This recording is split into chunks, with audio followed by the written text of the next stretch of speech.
Mu mwaka gwa 2021 abasiraamu abeegattira mu kibiina kyabwe ki National Assembly of Imams of Uganda and Duat bagenyiwalako omukulembeze w'eggwanga ng'ebimu ku bye baamusaba kwe kubawa hijja era n'abasuubiza eziwerera ddala 2. Yatuwa hijja 20 buli mwaka.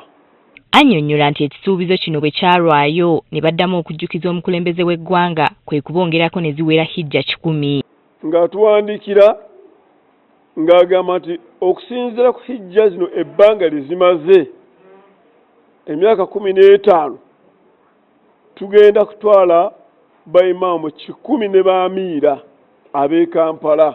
Nti kyokka okubakkiriza okugenda baalina okakasibwa Uganda Muslim Supreme Council babateereko omukono. Abantu bwe munaalonda okugenda balina okukakasibwa Supreme Council. Supreme Council efuna ebbaluwa ezo yaddukirawo mangu nnyo n'eyita Regional Council mu ggwanga. Batubuulidde nga bwe bakitegedde nti Uganda Supreme Council yalonzeemu abantu abalala ate okutwala ebifo byabwe. Tugenda okuwulira nti Mufti hijja zonna azigize eki azigabye.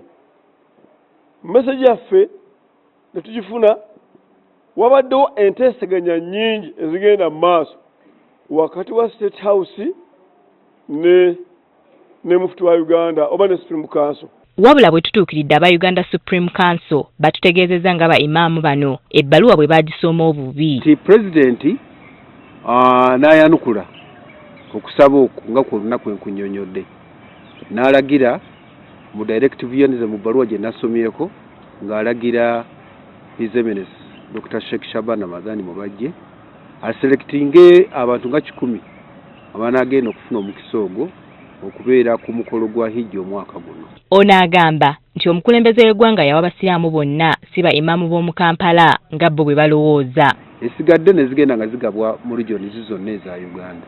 Nga ba imaamu b'e Kampala ng'obajjako babadde. Kyokka nabo balumiriza akulira ba imaamu bano nga bw'ajjako abantu ssente ng'abasuubiza okubatwala ku hijja kye bagamba nti kikolwa kya bufere. Ng'agenda akwata ajja ku bantu ssente ng'agenda abala milioni 3 abala milioni 5 ng'agenda abajjako nti abaguza hijja.